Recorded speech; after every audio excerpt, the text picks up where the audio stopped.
La Wyvern attaque soudainement le village de Hiraku, mais heureusement Ru et Tia peuvent lancer de la magie de barrière.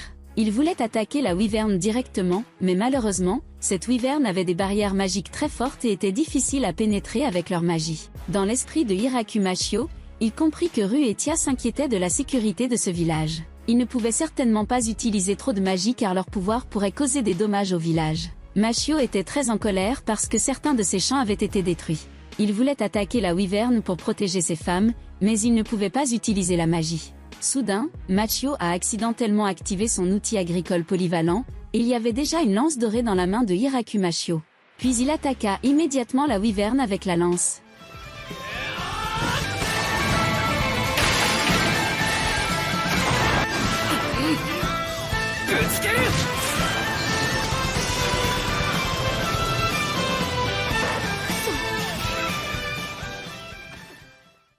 Bien sûr, Ru et Tia sont surpris après avoir vu Machio montrer sa colère et sa force pour la première fois. Les femmes de Machio ont rapporté que la maison du village était sûre, mais que les champs étaient presque brûlés. Ils ont également approché les wyvernes mortes dans la forêt. Machio était curieux de savoir pourquoi la wyvern est soudainement venue et a immédiatement attaqué son village. Qui a envoyé la wyvern? Était-ce l'ordre du roi démon? Ru, Tia et Ria disent que cela n'a rien à voir avec le roi démon. Il n'y avait aucun moyen qu'un roi démon ne puisse régner que sur un seul wyvern comme ça. C'était une wyvern sauvage qui passait par ici, mais la wyvern qu'il venait de vaincre était un type rare de wyvern et presque la même chose qu'un dragon. Ils le savent parce que la wyvern peut émettre de grandes attaques de feu. Puis Machio a conclu qu'aujourd'hui était la malchance qui est arrivée au village la première fois, alors il n'y pensait plus. Puis Machio remercia Tia et Ru parce qu'ils avaient résisté à la première attaque de la wyvern. Puis ils ont décidé d'emmener la wyvern au village. Bien sûr, les elfes étaient très excités parce que la viande de la wyvern était si délicieuse et qu'elle pouvait être cuite dans toutes sortes de nourriture. Machio cuisine beaucoup de nourriture pour ses femmes parce qu'elles ont travaillé dur pour protéger le village. Les femmes de Machio sont heureuses parce qu'elles peuvent manger cette viande rare de wyvern. Ria a dit qu'il y avait une grande armée qui voulait tuer la wyvern dans son nid. Ils voulaient essayer de goûter la délicieuse viande wyvern. Mais malheureusement, l'armée n'a pas réussi à tuer la wyvern, et à la place, ils ont été mangés par la wyvern. Ensuite, Tia et Ru pensent toujours aux forces précédentes de Hiraku. Ils ne seraient pas capables de résister à l'attaque car leur magie était comme une barrière de bas niveau aux capacités Hiraku. La lance de Machio pouvait pénétrer 3 couches de défense wyvern à la fois. Même la capacité Hiraku peut faire un grand trou dans le corps d'une wyvern. Ru et Tia ont eu de la chance car ils n'ont été attaqués que par l'animal de compagnie Hiraku à ce moment-là. Si Machio les avait attaqués, ils seraient probablement morts maintenant.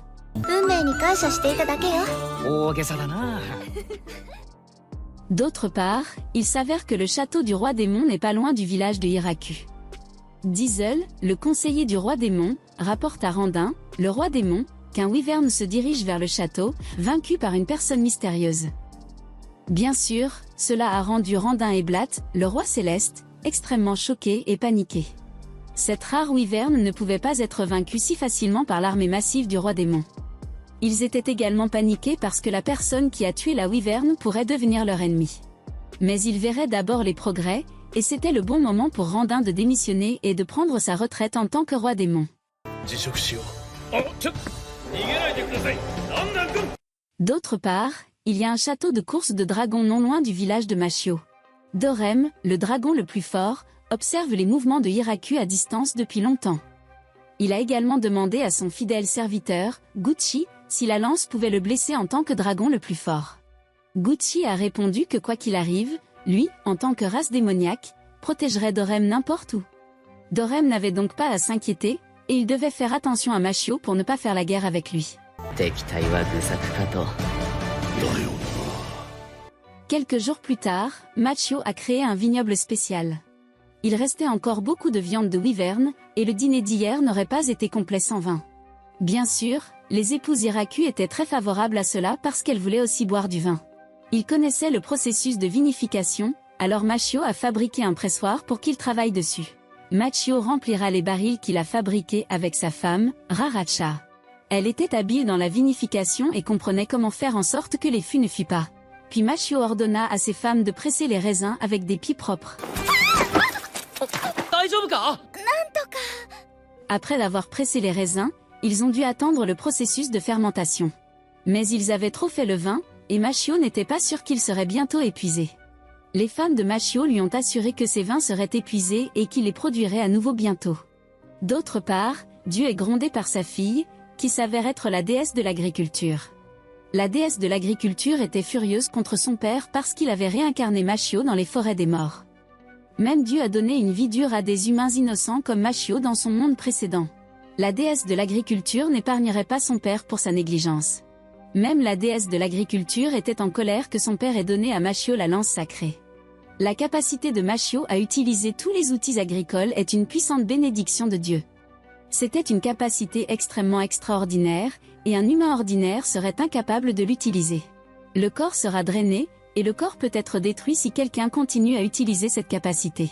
Il peut même mourir instantanément en utilisant un seul outil. La déesse de l'agriculture s'est mise en colère contre son père parce que la statue que Machio avait faite avait la forme d'un grand-père faible.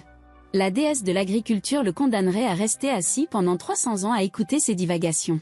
Quelques semaines plus tard, Zabatan sonne à nouveau la cloche du village et Machio se précipite à l'endroit indiqué par les enfants Zabatan. Eh bien, la même chose s'est reproduite, et cette fois, c'est le cousin de Ru qui a été capturé par les familles Zabatan et Kiroyuki. Elle s'appelait Flora et Machio l'emmena immédiatement chez lui. Flora était venue dans cette forêt après avoir suivi Ru pendant longtemps, et Ru était certainement toujours poursuivi par l'ange rusé. Après que Flora lui ait parlé d'elle, Machio a proposé à Flora de rester ici quelques jours. Flora doit être épuisée de marcher jusqu'au bout dans cette forêt. Puis Flora accepte l'offre de Hiraku, mais elle hésite. Comment un homme comme Machio peut-il devenir le mari de Ru?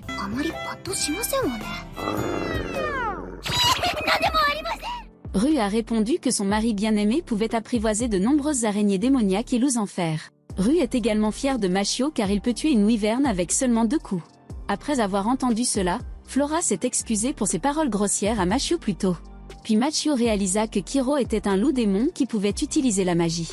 Pendant tout ce temps, Machio pensait que Kiroyuki était un chien errant ordinaire. Ensuite, Machio a servi beaucoup de nourriture à Flora en guise d'excuse pour le traitement des familles Kiroyuki et Zabatan dans la forêt. Bien sûr, Flora a vraiment apprécié la nourriture préparée par Machio. Elle était également nouvelle dans ce plat de tofu mou. Machio a expliqué que le tofu est fabriqué à partir de soja et peut être plus délicieux lorsqu'il est combiné avec du miso et de la sauce soja. Flora était troublée par la nourriture parlée par Machio. Puis Machio a expliqué ses connaissances en matière de fabrication de miso et de sauce soja. Puis Flora a enregistré les connaissances données par Machio. Elle a également le même passe-temps que Ru, faire des recherches sur tout ce qu'il découvre. Quelques jours plus tard, Flora retournera d'abord sur son territoire. Elle a promis de revenir bientôt et a apporté du miso et de la sauce soja à Machio. Quelques jours plus tard, Flora retourna au village de Hiraku et lui amena de nombreuses servantes. 2 servantes nommées Anne et Remuria. Le reste, je ne sais pas parce qu'il y a trop de filles dans le village de Hiraku. Anne est la représentante de la femme de chambre, et si Machio a besoin de quelque chose, les femmes de chambre sont toujours prêtes à le fournir à Machio. Flora a également amené une vache femelle pour être utilisée comme bétail dans le village de Hiraku. De cette façon, ce village peut produire plus de lait, de fromage et de margarine ou élever des vaches. Flora avait déjà demandé à son père la permission de les amener ici, donc Machio n'avait pas à s'inquiéter. Machio est très heureux car Flora aide vraiment au développement de ce village. Puis soudain, Tia a pensé à son existence dans ce village. Zabatan et Kiroyuki ont déjà des familles. De nombreux elfes vivent également ici. La race des vampires et les servantes de la race Kijin sont également là. À cause de cela, Tia demande à Hiraku la permission de partir pendant un moment. Tia ne veut pas que son existence disparaisse et doit aider Machio à ne pas perdre contre les autres. Quelques jours plus tard, Tia a amené ses subordonnés de la race des anges, Grand Maria, Kudol et Coron. Ensuite, il y a beaucoup de races d'hommes lézards, et il est représenté par Doga. Tia apporte également du poulet pour Machio afin qu'il puisse s'approvisionner en viande et en œufs. Bien sûr, Machio est heureux et reconnaissant envers Tia parce qu'elle a aidé Machio à développer ce village. Le cœur de Tia était rempli de fleurs parce qu'elle pouvait rendre son mari heureux. Quelques jours, semaines ou mois plus tard, les femmes de chambre se sont habituées à vivre dans ce village. Ils peuvent faire n'importe quel ménage et ont une endurance extraordinaire, mais malheureusement, ils ne peuvent pas cuisiner et mangent toujours de la nourriture normale. Pour cette raison, Machio leur apprend à cuisiner parce qu'elles sont des femmes. Après tout, cuisiner est amusant. Après quelques jours, les femmes de chambre ont rapidement appris à cuisiner et ont pu servir de la nourriture à Machio. Eh bien, même si l'apparence de la nourriture n'est pas jolie, ils veulent continuer à développer leurs compétences culinaires. Au fait, 3 des subordonnés de Tia gardaient le village et patrouillaient la forêt par voie aérienne. Ils ne voulaient pas que des wyverns attaquent soudainement le village à nouveau comme cette fois-là. Les hommes lézards ont également aidé Machio à transporter du bois pour le village. Ils avaient le même visage et la même forme de corps, il était donc difficile pour Machio de les appeler. Pour cette raison, Machio a donné à Daga la ceinture de capitaine afin qu'il puisse les distinguer. Peu de temps après, Rhea amena les autres elfes, qui étaient encore dispersés dans la forêt. Machio est surpris parce que toutes les races de hauts elfes sont des filles. Rhea a dit que les hommes de la race des hauts elfes n'avaient presque plus rien de la guerre il y a des centaines d'années. Mais ce ne sera pas un problème car la race des hauts elfes continuera à avoir des enfants, avec le seul homme mâle dans ce village. Quelques jours ou semaines plus tard, les représentants de chaque race sont appelés à la maison Iraku. Machio veut nommer ce village parce qu'il ne peut plus compter les habitants. La plupart de la population est féminine, et Machio veut discuter d'un nom approprié, et a suggéré que le nom du village soit tiré du nom de cette forêt. La forêt de la mort étant le village de la mort. Bien sûr, Machio n'était pas d'accord parce que ce nom était trop effrayant et déprimant. Ru suggère à Machio d'utiliser son propre nom, mais Machio désapprouve la suggestion de Ru car elle semble trop individuelle. Puis Abattant a suggéré à Machio de nommer ce village en se basant sur le nom japonais d'un arbre géant, Tejo. Puis Machio a aimé ce nom parce que l'arbre géant était comme un symbole dans ce village. La nuit, Machio organise une fête pour célébrer et officialiser le nouveau nom du village. Bien sûr, ils apprécieront la fête ce soir avec le premier vin produit par Tejo Village. Tout le monde était très heureux de pouvoir vivre en paix ici, et ils avaient décidé que Machio était le chef du village Tejo.